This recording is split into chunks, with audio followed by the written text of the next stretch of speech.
everybody, this is RJ. We're now level 2. That means you can go out and enjoy. Got a lot of living to do. Take note, we are reopening Bistro RJ for customers Valentine's night. You don't have to stay home all the time. Get out there and enjoy. We'll put together a great Valentine's show for you. 2 shows back to back. Elvis Got a lot of living to do. and disco dancing in one night. February 14, Monday. We have 2 reservation packages for your convenience. If you only want entrance and 1 drink, you pay 1,000 pesos only. If you want entrance with 2 drinks with a steak dinner, you pay 2,000 pesos. For Valentine's night, Bistro RJ opens early, 6 p.m. Dinner starts at 7 p.m. The Elvis show starts at 8 p.m.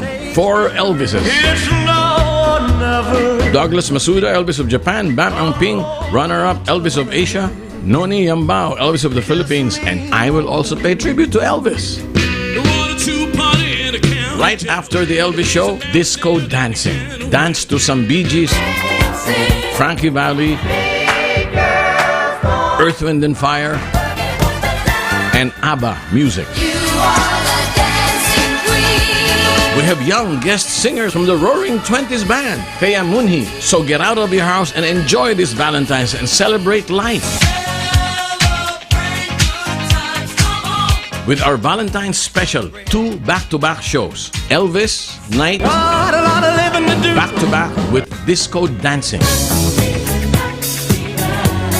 Wear your Nick shirts. Of course, bring your vaccination card. On February 14, Monday, make your reservations right now. Call or text 0906-221-1524 or go to facebook.com/RJ Bistro and Messenger RJ Bistro. By the way, we're gonna give you a free rose. This is RJ saying, see you Valentine's special, RJ Bistro at Dusit Thane Hotel. So call 0906-221-1524. I repeat, 0906-221-1524.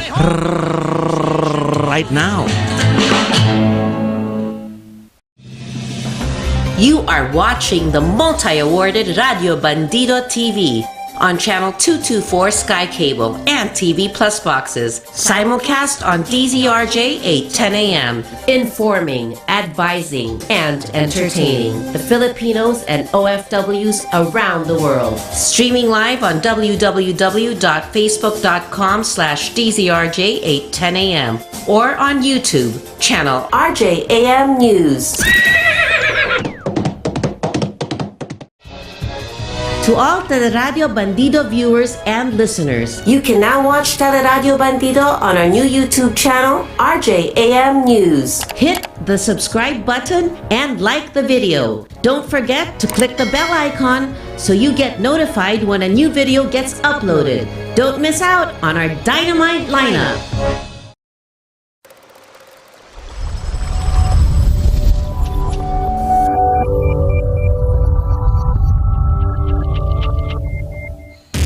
SOS, Serbisyo, Ora-Mismo, Sigurado. Programang tatalakay sa kapangyarihan ng serbisyo sibil. SOS, Serbisyo, Ora-Mismo, Sigurado. Programang hihimay sa kapangyarihan ng pamalang lokal. SOS, Serbisyo, Ora-Mismo, Sigurado. Programang maglalapit sa pamalan at mamamayan. SOS, Serbisyo, Ora-Mismo, Sigurado. Kikilos ang barangay para sa bayan, edukasyon, kalusugan, trapiko, basura at iba pa. SOS, Serbisyo, Ora-Mismo, Sigurado. Tatalakay sa mga problemang napapanahon, problemang hahanapan ng solusyon.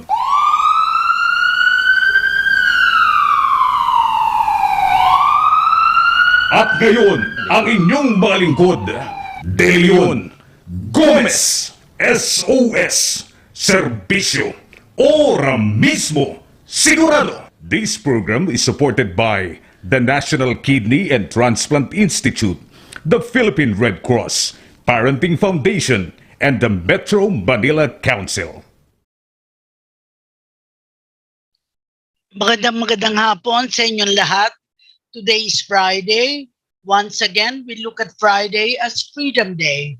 Why is this so? Because the week ends today as we face the weekend. We began this week with a blast of former Senator Nikki Cosseteng, who walked us through the serious crisis in our transportation system. This has been made critical with the errors of judgment in the system in place of mechanism imported from other countries. Tuesday and Thursday, our civil service heroes were presented, and midweek, our health justice to discussion of universal health care, which needs to be continued. Today, we are fortunate we were able to invite the president of the Philippine Dental Association, Jose Angelo Militante. We feel that it's very important to discuss the problem of children with, of course, bad teeth as they grow older. I, for one, have very strong feelings about the inadequacy of the dental system right now, even in the past. We believe that we ought to be unflinching, unceasing, unstoppable, the Red Cross way, and in the days now and in the days to come. So we'd like to welcome our esteemed guest, the president of the Philippine Dental Association. Welcome. Yes, hi po, Secretary De Leon. Kamusta po kayo? Yes. It's nice to see you again. Kamusta po? Yes, thank you ha. Kasi nung naanyayahan ka namin sa Red Cross, sabi ko parang unfair naman na linggo yun. Baka hindi lahat nakarinig. Mas maganda yung Friday, mas maraming makakarinig sa'yo. And I, as you promised, basta maimbita ka, talagang tinatanggap mo dahil marami kang, sabi mo nga, fast forward ang PDA. Parang ano yan, ha? Obvious na obvious, fast forward. Simulan na natin siguro. Kailan ka ba naging president ng PDA? Well, Ma'am Foran, my term started last January 2021 and it would end this coming May 31, 2022. Wow, 1 year lang? 1 year and a half? Yes po, it's a one tiring year. I see. And why is that so? Bakit may sila? But you can get re-elected?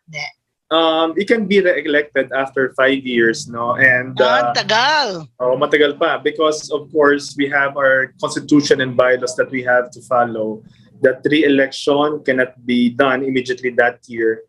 So that's how we practice proper diligence in the Philippine Dental Association.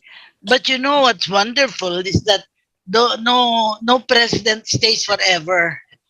Yes, true. No, but as they say, ma'am, 1 year is enough for a bad president, but Yeah. 1 year is short kulang, no, for a very good one. for a good president. That's true. This is why there has been a question of bakit ba ginawa natin ang presidente natin 6 years? Paano kung after 2 years ayaw mo na? Hindi mo na mapapalitan. Paano naman yung katulad sa Amerika, 4 years ang presidente and then pwedeng another term. So, umaabot ng 8 years. So, parang sufficiente enough, no? Well, ang sa akin, pag-usapan natin talaga, yung problema ng Philippine Dental Association, not problema ng association, but problema ng bayan. Tungkol sa kumbaga, problema natin. Kasi, sabi ko nga, I'm an example na para bang naubos ang ngipin ko dahil sa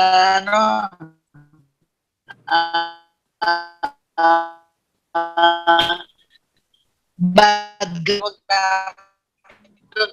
bunot. Because right now, I'm sure, yung mga dentista ngayon, and my current dentist is not so. So, ikwento mo yung walk mo to become PDA president and where have you practiced? At ano yung nakita mo sa problema natin? Yes, ma'am. I actually graduated way back in 2001 and started as a very simple dentist, no, and as a general dentist. But my doors are opened when I started up my trainings, no, here in the Philippines and of course abroad, no, in terms of oral and maxillofacial surgery. Now, of course, if you were trained locally, then you went abroad, you would see the big difference, no? Big difference in the terms of practice of dentistry, and of course how they manage their national health insurance, no? Kasi doon po sa pinanggalingan ko when I was trained in Thailand and of course in Malaysia. Malaysia has this very perfect system on terms of health insurance na ultimo simple na sakit hanggang on the most advanced stage, the government, no, would actually pay for a certain amount, and only the Malaysians would only pay 1 ringgit, no, for that type, no. Ibig sabihin, Wow, sagot 1 ng ringgit. gobyerno yung lahat. Maganda yung kanilang health insurance, tapos maganda pa yung health delivery system nila. So when I came back, no, after training for several months, when I came back to the Philippines and took up my master's program, no, in Centro Escolar University, I realized that the Philippines is actually a little laid back, Behind. no, in terms of health delivery. We tend to give more focus, no, on the private sectors in terms of hospital care sa private sectors rather than improving our own system in the government in terms of health delivery.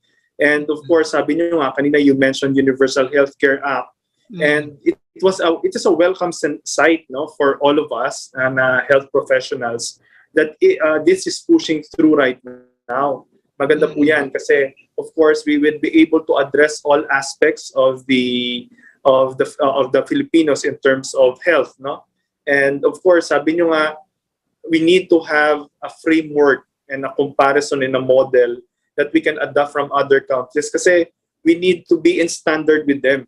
Kasi kawawa na lang ang Pilipinas pag burden ng health is always a burden To the of the people. Filipinos. Kaya Yes, tama po yes, kayo. I agree Tama with kayo you. dyan, ma'am. Pero over time, na marami na rin developments. Unang-una nakita ko, may mga dentist na sa schools. But of course, I don't know kung na-check up. Kasi para sa akin, ang nakikita ko, yung mga bata, pag like, I had a colleague, nakita ko parang sira ang ngipin. Sabi ko, maybe you should see a dentist. Sabi ko kasi I was told na, ang pagsira ang ngipin mo, pwede kang magkaroon ng sakit sa puso. Pwedeng hindi mo mamasticate ang pagkain mo, and etc. etc. And she said, oo nga pero pwede na ba sa COVID? That's a question that was asked. Pwede na ba lumabas, magpa-check up sa dentista because of, ano ang take mo dyan, Dr. Militante? Yeah.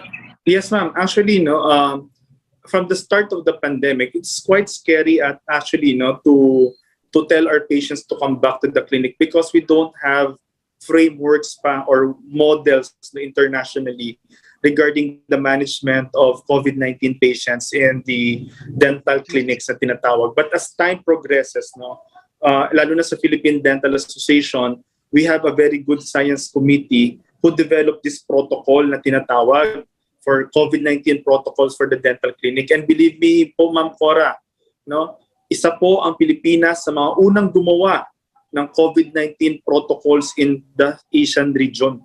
No, we were severely commended by the Asia Pacific Dental Federation and other countries na nauna tayo gumawa ng COVID-19 protocol. And naging basis pa nga nila, yung naging reference pa nga nila yung guidelines natin in their countries, no? Yun nga po yung maganda doon. So with that, no, the WHO, the World Health Organization, and the FDI, or the World Dental Federation, released a memorandum, no, all throughout the National Dental Organization telling that it is practically safe, no, to go back to the dental clinic, have yourself checked, have yourself treated, no, because as long as the clinic practices, no, good infection control, you are very much safe in the dental clinic. Wow, wonderful. Parang this time sumikat ang Pilipinas. Hindi na tayo kulelat. Always. Yes, actually, ma'am, maganda nga po yun. Yes. Pero siguro you walk us through na gaano ka aga bago ang mga bata ay madala sa dentist para ma-check up. At saka, alam ko, nagkwento ka sa amin no na yung, di ba, bawal kumain ng chocolate, pero mga anak mo kumakain dahil after eating, brush your teeth, di ba? Kaya yun ang ano. Ito may tanong si Elizabeth, ano nga, babasahin ko lang kagad ka. Natutuwa ako na ma-receive natin yung mga tanong. Ang una, from Elizabeth Aringo of Quezon City. Up to now, takot pa rin ang mga pasyente sa dentista. How do you promote dental care sa kabila po ng stigma na ito?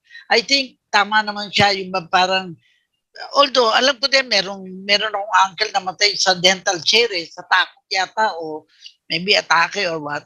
Pero how do you now promote na have no fear? No? Kasi sabi nyo nga, fast forward ang PTA. How do you feel so that you can go fast forward? Go Okay. ahead, Dr. Mitan. Yes, to answer po yung question ni Ma'am Elizabeth, no. Number one, despite that we are actually trying to accept patients right now in the dental clinics, no, we still advocate that you practice safety, no. Yes. Your safety is first the utmost concern. Kasi ganito po yan.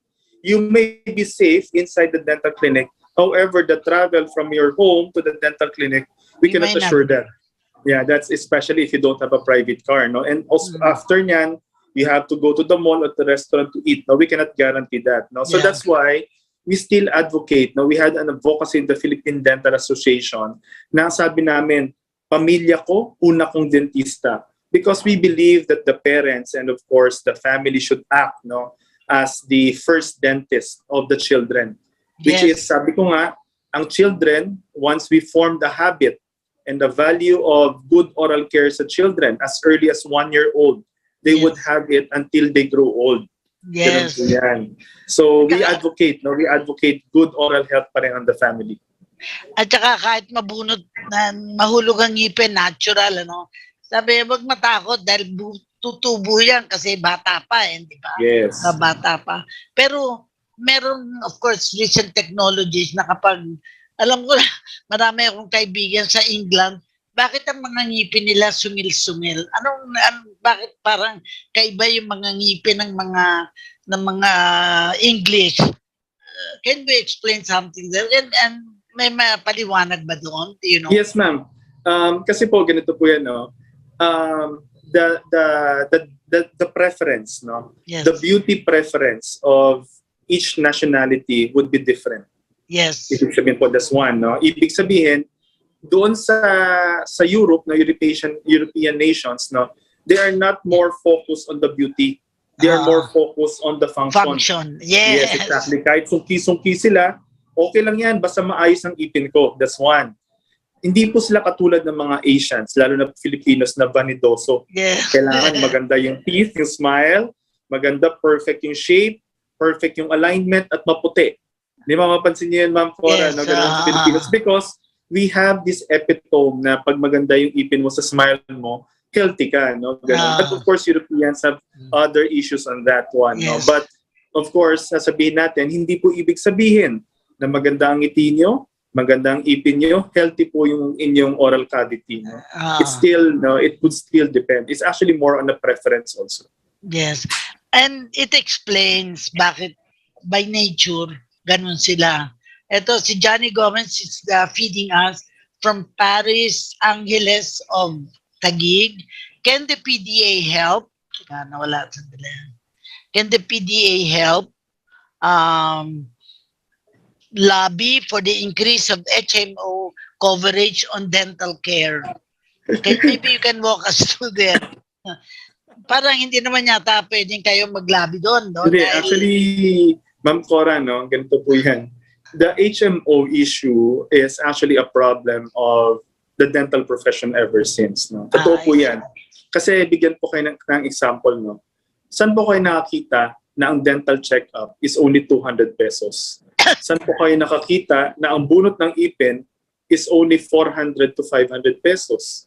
Saan po kayo nakakita na ang linis ng ipin is only 300 to 500 pesos? Ganyan pong rate ng HMO sa dentista. Ngayon, does it help the dental practice? No, this is my personal opinion that I always say, no, to my fellow dentists and of course to all the public. Though it would help the general public because that means na mababa ang bigay, no, mababa ang bigay ng HMO. And commonly nga, ang dental services or dental insurance is just a rider of the HMO. Rider lang yun, additional lang yun. And does it help the dentist? Yes, No. somehow it helps the dentist because Ah, yung quantity ng pasyente dumadami. dumadami. But the problem is, does it uplift the dental profession? No. Hindi po. Exactly. Kasi if we want to compare it to the medical doctors, they have very high rates. Yes. And kami po, pinaglalaban talaga po natin yan. What's the difference of dental care, oral health care, and medical care? Yeah. Basically, it's the same. No? Mm. Di ba? Ganun lang po yun. So that's why we do lobby, we do find ways. No? We've talked to certain organizations to help us. We talked with the UP Public Health also to help us on this one. No? Kasi we need to have a certain position on how we would be able to do this. Ang feeling ko nga, pag maganda yung ngipin, pag maayos ang ngipin, less ang pagkakasakit.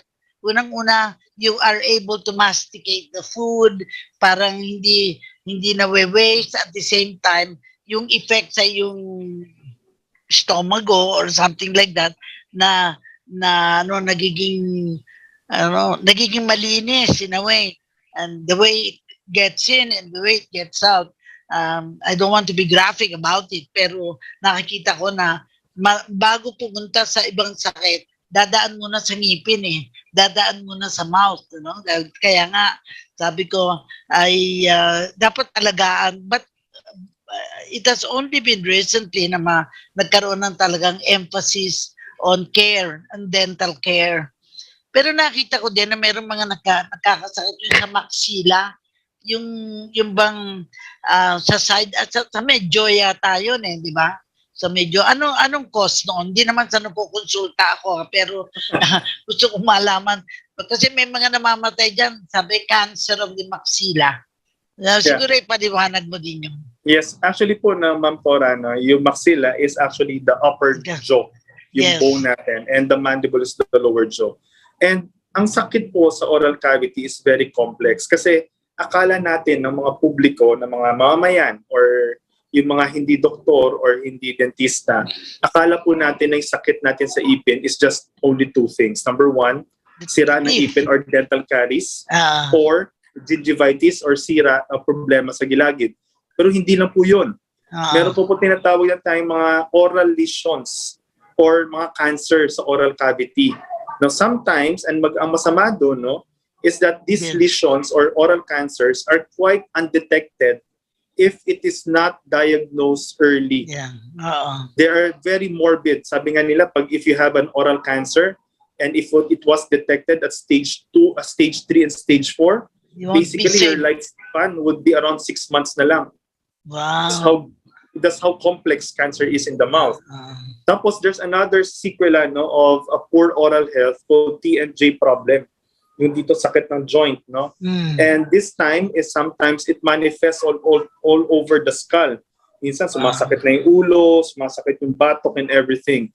And people would go to the medical doctors, have their MRI, their CT scan, tapos walang makikita. And the source pala is the dental, ipin. Yeah.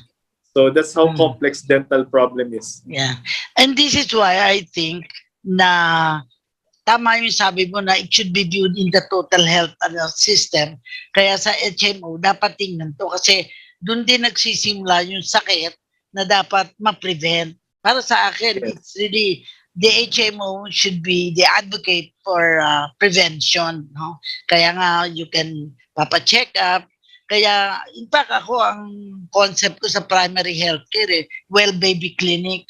Hindi pupunta sa clinic dahil may sakit. And this is why I think in dental care, naka-schedule dapat once a year, kaya yung mga bata, before they go to school, check up muna sila before they go to school, di ba? But again, we talked about it, shortage of dentists also.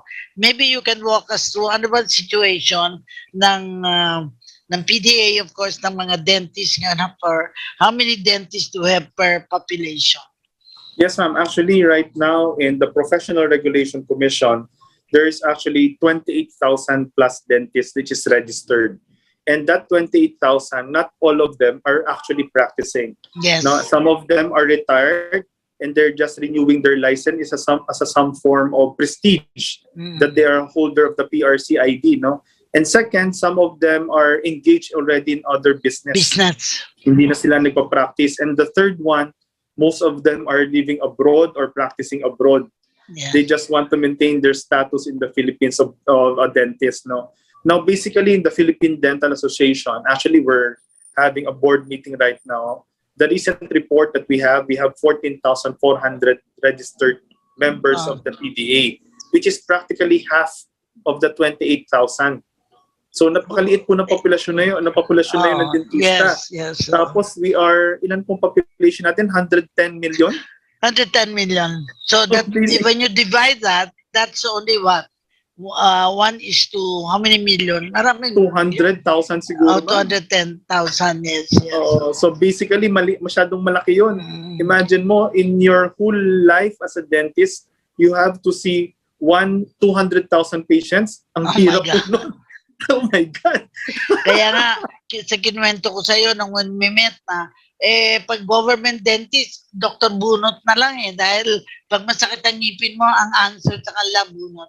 Ito, si Beverly Perez sa Manila, mabisa pa rin po ba gamitin? Wala. Mabisa ang gamitin ang asin kumpara sa mga commercial toothpaste sa paglilinis ng ngipin. Ang iba nga bunot imbis na yun ang pinaka-toothbrush na bunot. Pero ito, yung asin. But I think you probably can explain ano ang value ng asin as opposed to really toothpaste or ano. Okay. Actually, Ma'am Cora, yun. Teka, nawalan yata siya ng Hello? Audio. Hello, Ma'am Cora. Can you hear me? Yes. We can hear you na. Okay. Actually, ang tanong yung asin. Yes, yung asin. Okay, yung salt, no? Any form of salt, we call them a poor man's toothpaste. Poor man's toothpaste.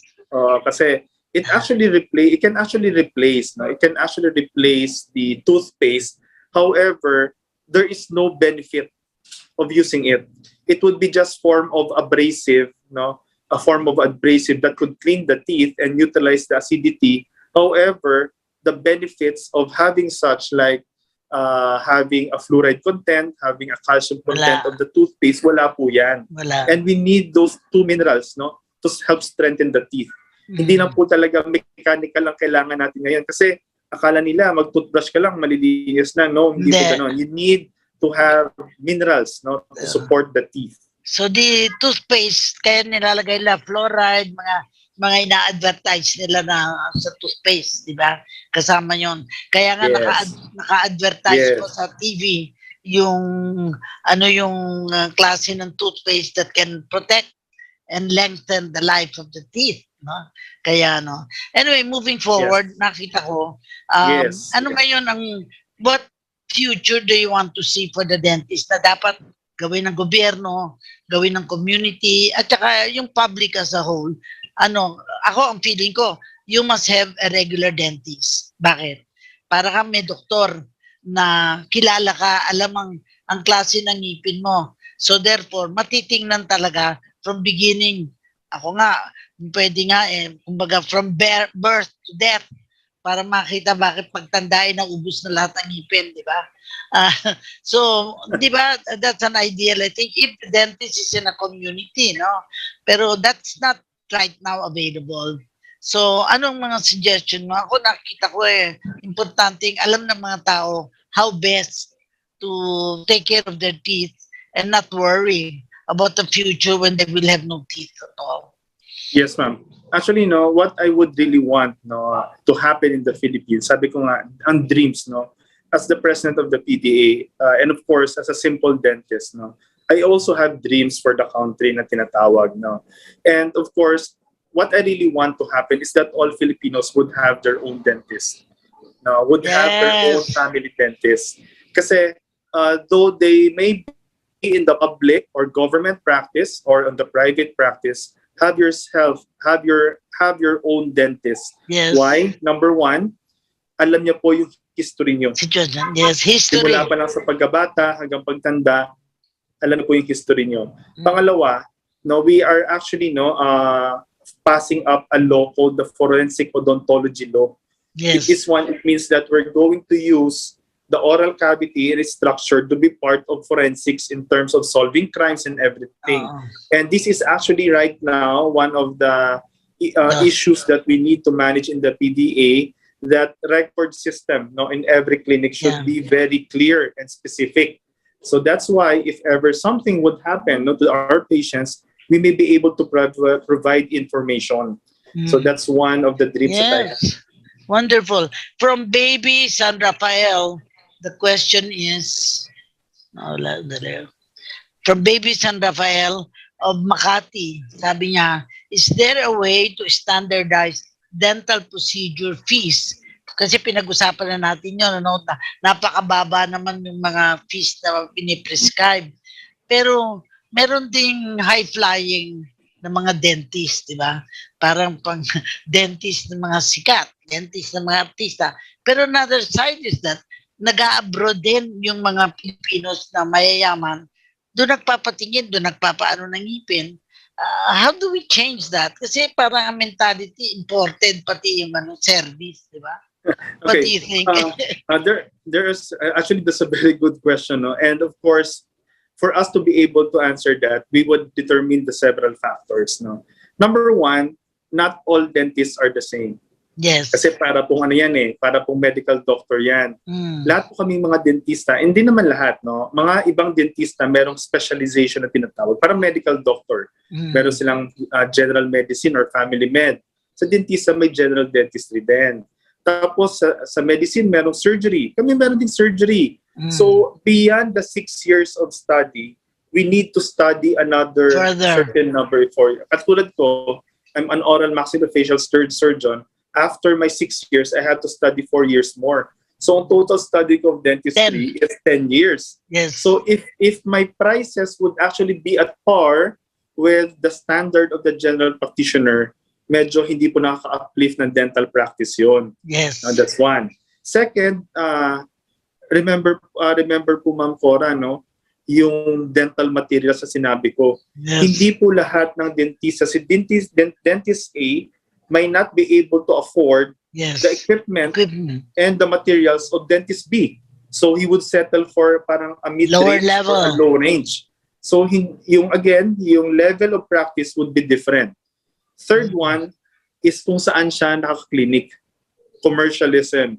Yes. The rate of Makati is totally different from the rate of somewhere in the province. That's totally different. Yes. That's one. So, but what we have right now, to answer that question po, we have what we call standardized of practice in certain areas. Like for example, in Cavite, we have a standard there. Na ito yung standard, ito yung range.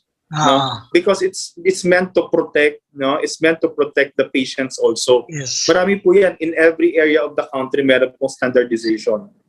Pero maganda nga yan kasi parang you can self-protect. Sasabihin, dito sa amin sa Cavite, ganito ang ginagawa namin. Ito ngayon si Patrick de los Angeles sa Mandaluyong.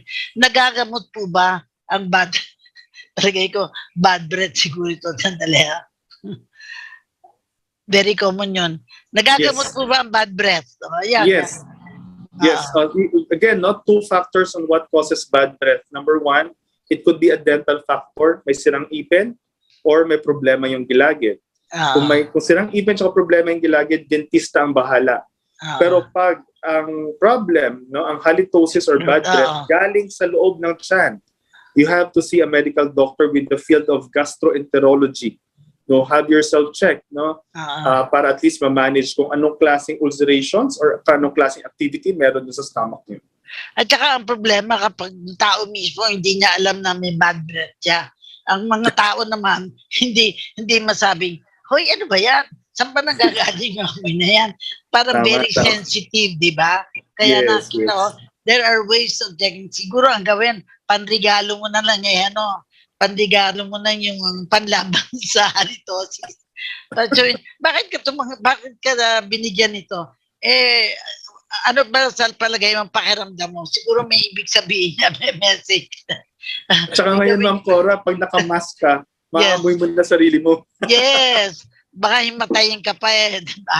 Anyway, moving on. But I have seen people na when we attend conferences, medyo lumalayo ka somebody with halitosis kasi you respect the person. Yes, he's saying something good, he's saying something right, pero parang nakakaasiwa to use the word, no? Kaya, but the only person, to my mind, who can tell the truth is a friend na magsasabing, patingin ka, parang there is something wrong. Huwag mo naman sabihin halitosis, sabihin mo lang, parang there's something wrong. Nag-i-emit ng but also that's also true for smokers, di ba? Nag-i-emit din sila ng bad breath. At saka ang ngipin, nasisira din. Yung mga Ilocana na nagtutubako ay talagang itim na itim ang ngipin eh. Yes. And speaking of itim ng ngipin, nakita ko maraming tao ngayon ang tinitingnan yung paglilinis na pumuputi ang ngipin. Pero hindi ba pagputi ng ngipin parang nasisira din yung ngipin pag Depende po Ma'am Cora, no. There are actually toothpastes right now who can actually whiten your teeth, no. But there's also a dental procedure called bleaching or whitening na nakaka-help talaga on a faster way on bleaching your teeth. However, there would be limitations. There would be limitations. Kasi now, ninipis yes, ang ngipin mo kasi exactly. kakaskasin yun eh. Hindi naman po. It would become more sensitive because it would open up the pores of your teeth to accommodate the bleaching. Ngayon hindi po siya pwedeng gawin every year. No? Hindi po pwedeng palaging ganun. So that's why you have to maintain a clean white teeth talaga. But siguro yung mga ganun sa mga artista. Dahil kailangan maganda yung mga ngipin nila. And of course, hindi naman po ibig sabihin pag hindi maputi yung ipin mo, hindi po healthy yan. Pero of course, sabi ko nga, nung makita kita, sabi ko ba, dentista talaga to, ang ganda-ganda ng ngipin niya. Sabi ko, na-comment ako sa inyo, di ba? Ngayon, moving on, nakita ko, future, syempre, we're concerned about the families who cannot afford, tsaka yung mga requiring surgeries. Ano ba ang rate ngayon ng mga nangangailangan ng surgery? Because I myself, I had to have correction ng aking mga gum treatment. So you have a different dentist para sa ayusin ng gums mo. And it's quite expensive. Kaya you must first see how affordable it is. Pero ito munang tanong from Stephanie Reyes of Makati. Let me read it. Kasi mas excited ako, marami nagtatanong, bis na ako lang eh. From Stephanie Reyes of Makati, our dentist recommends the use of fluoride for my sons. Isn't brushing enough? Yung use of fluoride. Okay. To be honest, toothpaste alone have its fluoride content. However, pag ganito po yan, pag high risk, yung pasyente or yung tao, it means na marami siyang sirang ipin. What we would advise is that pag nag-toothbrush ka, huwag ka na magmumumog. You keep the fluoride there. Keep the toothpaste there, no? And of course, have yourself check, kasi meron pong concentrated fluoride that dentists can apply, to the teeth. Pag high risk, we recommend every 3 to 4 months that we have done it to protect the teeth, especially children. Kasi they are prone for, number 1, yung eating habits. Number 2, they don't clean their teeth very well. Yes. And sometimes parents can actually be too pabaya on maintaining this. So that's why we consider that. Nung araw kasi, yung mga tao, yung mga matatanda, meron silang gold teeth. Ano ba nangyari sa ating mga gold teeth? Wala nang nakaka-afford ng gold teeth. Pero nung araw parang ngayon meron din parang silver na paninit, di ba, sa mga teeth. Anong update mo doon tungkol sa doon? Actually, yung gold teeth po, Ma'am Cora, gold teeth is actually a noble metal that we use for dentistry. Kaya nga lang, the practice have died. Ibig sabihin po, tinuturo siya sa college, sa undergraduate dentistry. However, the practice have died because the Filipinos tends to be more aesthetics. Yes. More aesthetic na tayo eh. Hindi po lahat pwedeng yung parang wrapper na may grill, na may gold or silver, We tend to be more aesthetic, we tend to be inclined more on cosmetic. So we want tooth-colored restorations right now. Oo. Kasi pag gold, pag parang nakikita mo sarili mo dun sa ngipin ng tao di ba? Yes.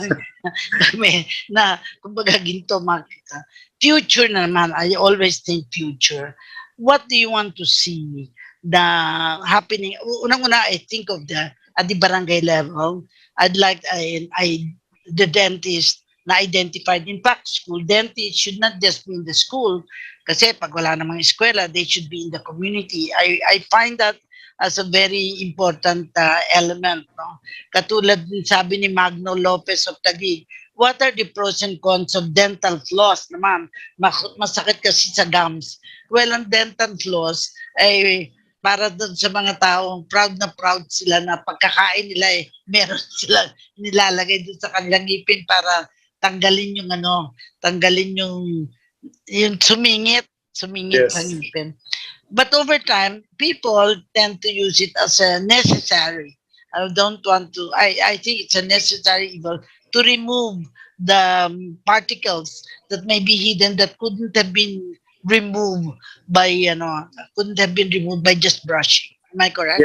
Yes, agree po. Pwede kayo mag-dentista, Ma'am Cora.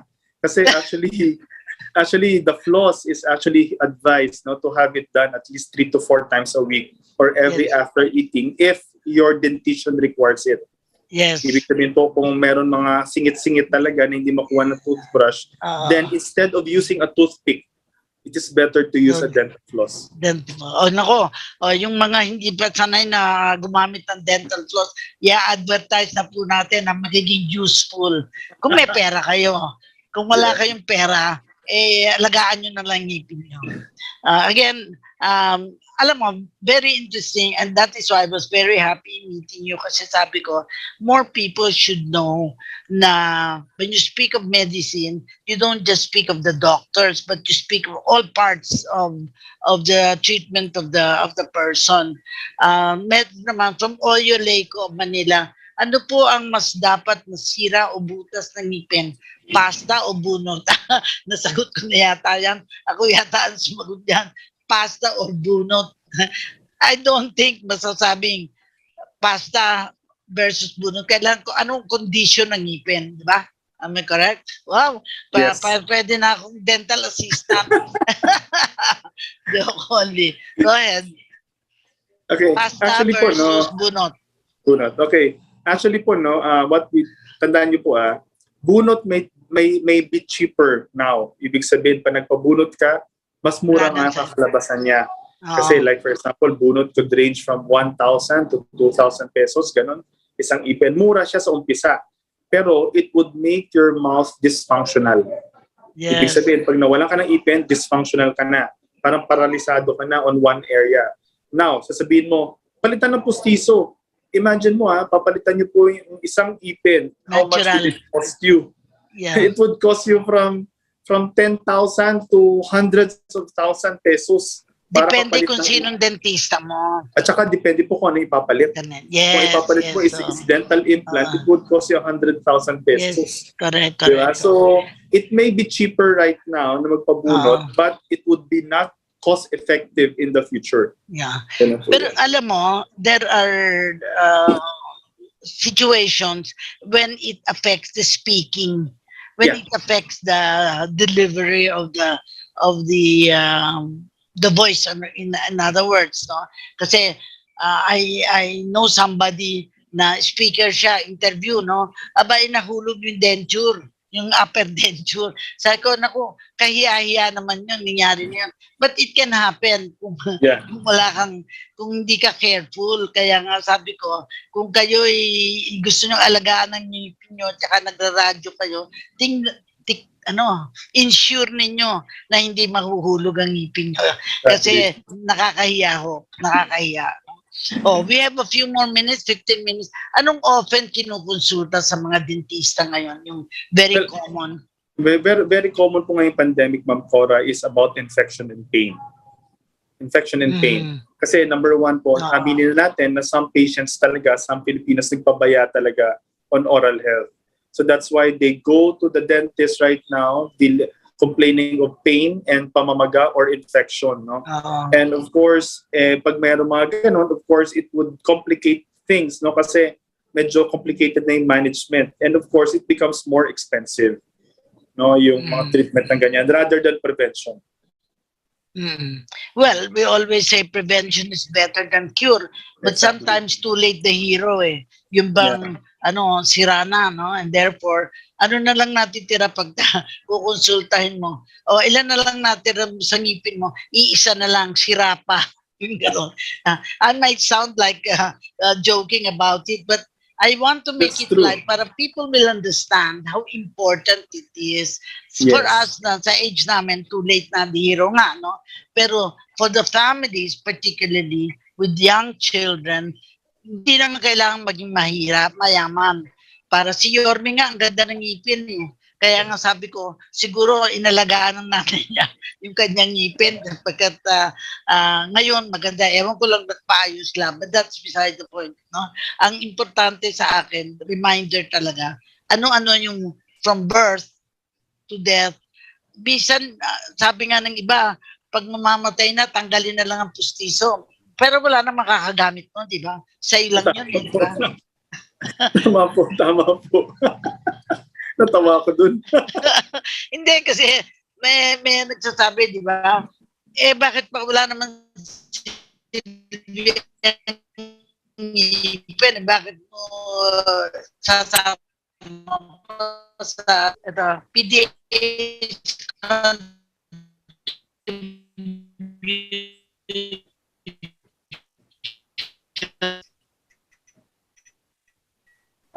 often we look at tinitingnan natin sa mga doktor. In fact, kami ang emphasis na gusto namin tingnan din na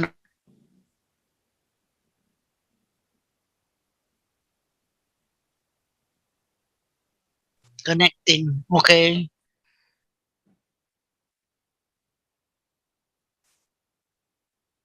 Can we get him back? Hi, Ma'am Cora. Okay, Jello. Yes, I'm sorry po. I'm sorry po nawala ka bigla. Okay lang. Andiyan ka na. Apo, dito na po. Ano nga yung huli natin? Yung, I guess, promotion, di ba yung pag-uusapan natin?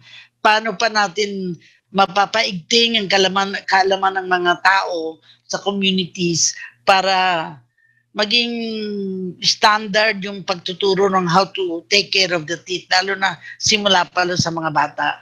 Kasi may mga school dentist na eh, pero beyond that, para sa akin, kulang na kulang pa rin. Ikaw din naman yung acknowledge, kulang talaga mga dentista. Go ahead. Okay, actually po, no, right now, ang strategy na ginagawa ng Philippine Dental Association, kasi there was a time nung before the pandemic, no, we have a generation na pre-pandemic, we would always go to the teachers.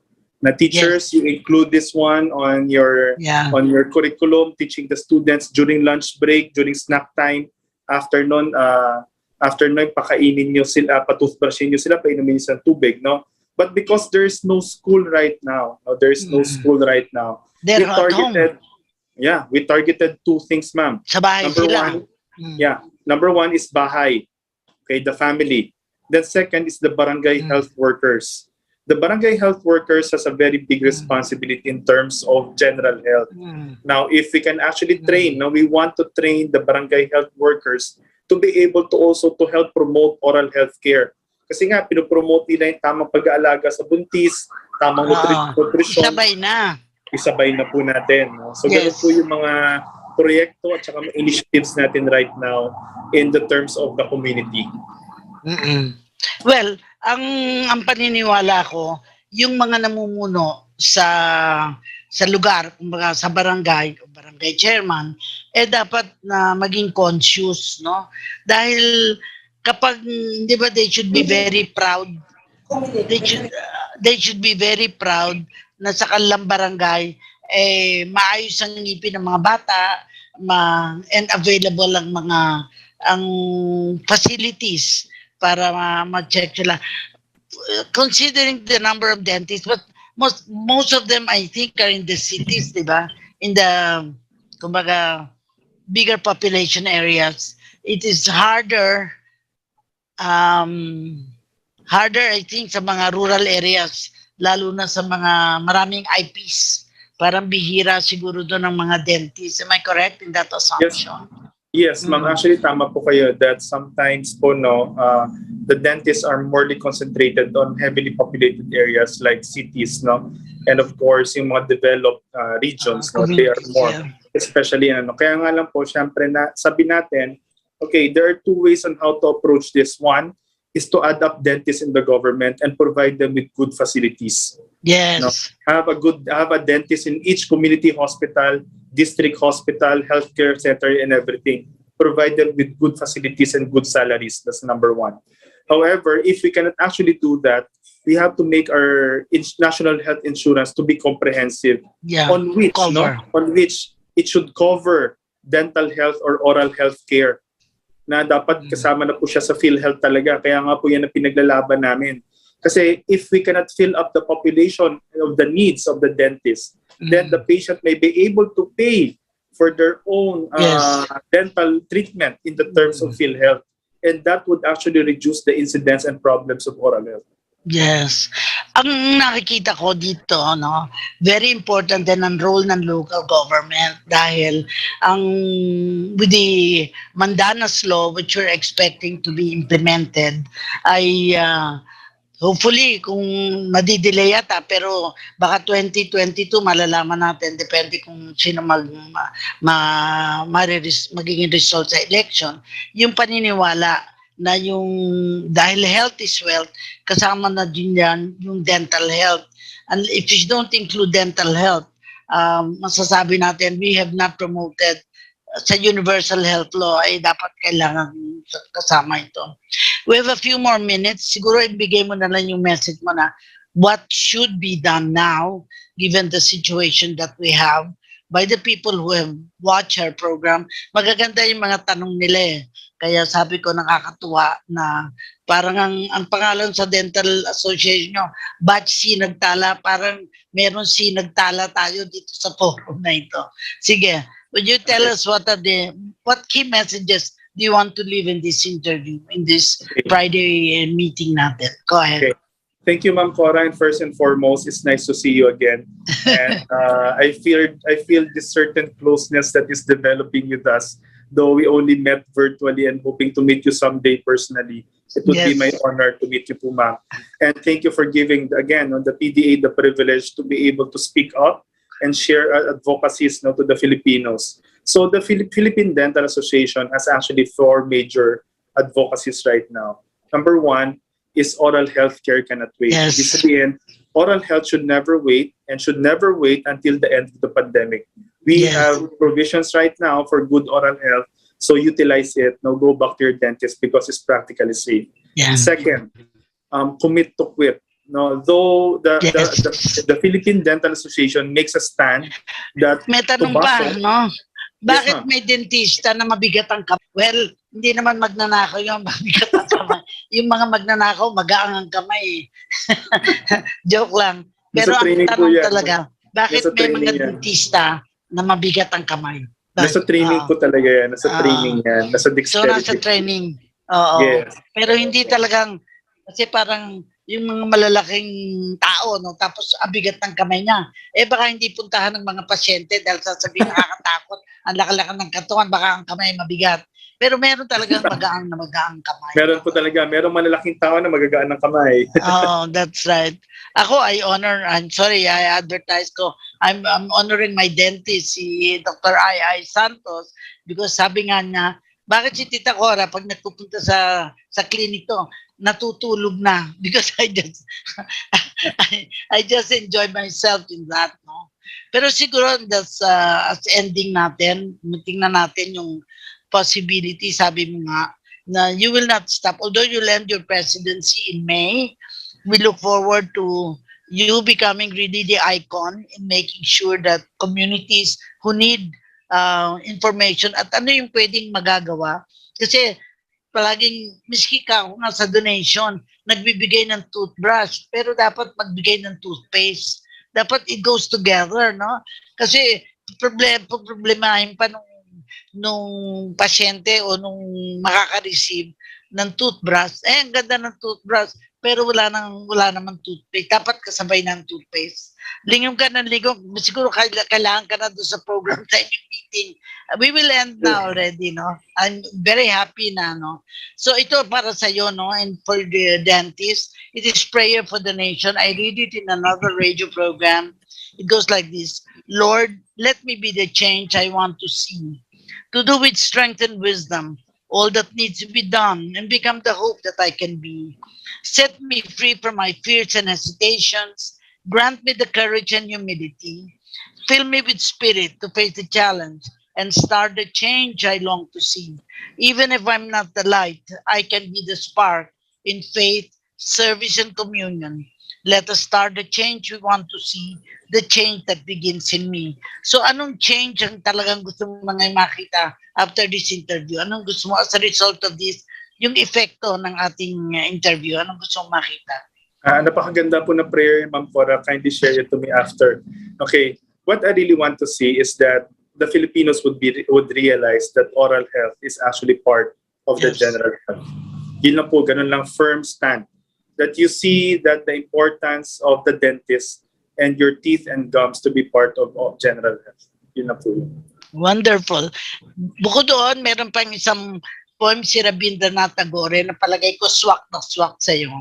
Where the mind is without fear and head held high, where the world has not been broken to fragments by narrow domestic walls, where tireless striving stretch their arms towards perfection, where the mind is led forward to thee, into ever-widening thought and action, into that heaven of freedom, my Father, let my country awake. Ginising mo talaga ang ating bayan sa pagitan ng interview. At sinabi nga, Friday is Freedom Day. We are now free to do the things that are important na kailangan natin gawin. At tamang-tama, isang militante deliver the information. Very militant siya sa kanyang cause na ito. Unfortunately, hanggang May daw lang siya. Pero I am sure we will not stop hounding him para mas marami pang taong makaalam ng ano dapat gawin. Final words mo na. Your final words to say goodbye to those who listen and those who maybe this afternoon would have made a difference to them this Friday afternoon. Go ahead. Yes, thank you, Ma'am Cora, and of course to all those who made this possible.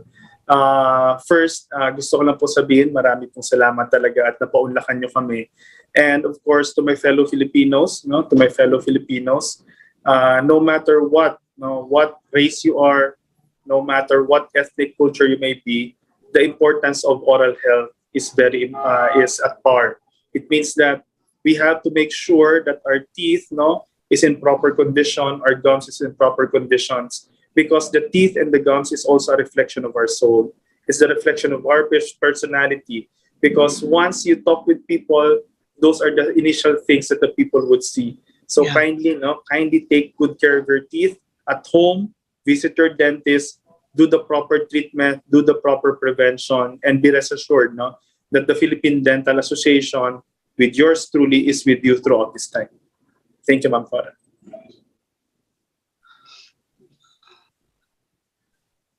Tingnan natin kung makakabalik. Yes, ma'am. Nandito po ako. Go ahead. Yes, ma'am. Yun lang po. Marami pong salamat at sana maulit po natin muli ito.